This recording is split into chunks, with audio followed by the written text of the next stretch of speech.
Matthieu, chapitre 22. Jésus, prenant la parole, leur parla de nouveau en parabole et il dit : Le royaume des cieux est semblable à un roi qui fit des noces pour son fils. Il envoya ses serviteurs appeler ceux qui étaient invités aux noces, mais ils ne voulurent pas venir. Il envoya encore d'autres serviteurs en disant : Dites aux conviés : Voici, j'ai préparé mon festin. Mes bœufs et mes bêtes grasses sont tués, tout est prêt, venez aux noces.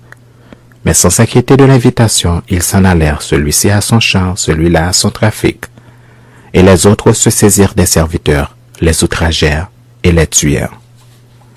Le roi fut irrité. Il envoya ses troupes, fit périr ses meurtriers et brûla leur ville. Alors il dit à ses serviteurs : Les noces sont prêtes, mais les conviés n'en étaient pas dignes. Allez donc dans les carrefours et appelez aux noces tous ceux que vous trouverez. Ses serviteurs allèrent dans les chemins, rassemblèrent tous ceux qu'ils trouvèrent méchants et bons, et la salle des noces fut pleine de convives.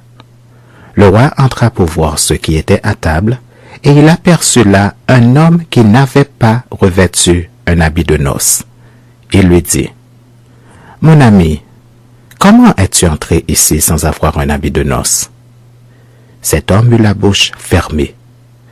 Alors, le roi dit aux serviteurs : Liez-lui les pieds et les mains, et jetez-le dans les ténèbres du dehors, où il y aura des pleurs et des grincements de dents, car il y a beaucoup d'appelés, mais peu d'élus. Alors, les pharisiens allèrent se consulter sur les moyens de surprendre Jésus par ses propres paroles. Ils envoyèrent auprès de lui leurs disciples avec les Hérodiens qui dirent : Maître, nous savons que tu es vrai et que tu enseignes la voie de Dieu selon la vérité, sans t'inquiéter de personne, car tu ne regardes pas à l'apparence des hommes. Dis-nous donc ce qu'il t'en semble. Est-il permis ou non de payer le tribut à César ?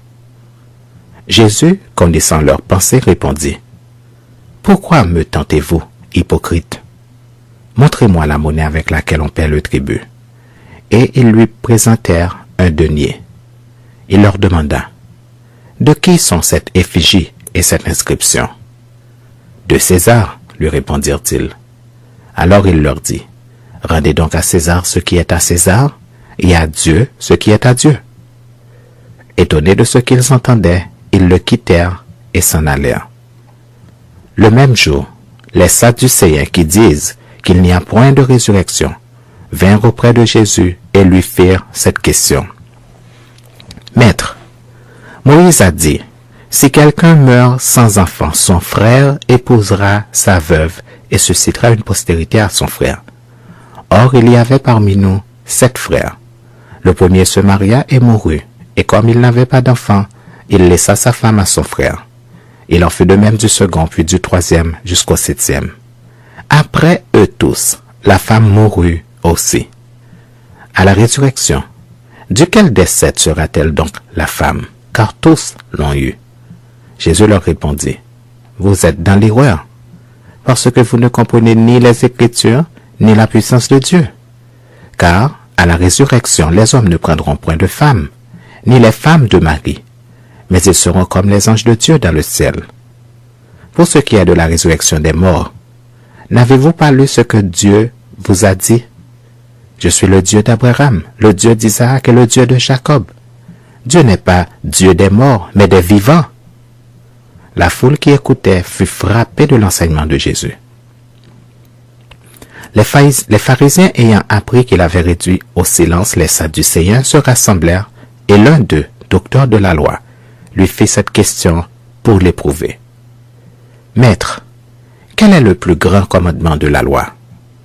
Jésus lui répondit : Tu aimeras le Seigneur ton Dieu de tout ton cœur, de toute ton âme et de toute ta pensée.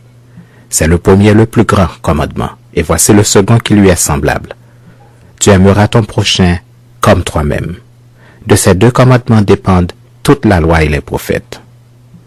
Comme les pharisiens étaient assemblés, Jésus les interrogea en disant : Que pensez-vous du Christ ?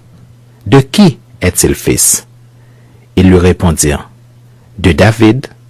Et Jésus leur dit : Comment donc David, Animé par l'Esprit, l'appelle-t-il Seigneur lorsqu'il dit, le Seigneur dit à mon Seigneur, assieds-toi à ma droite jusqu'à ce que je fasse de tes ennemis ton marchepied.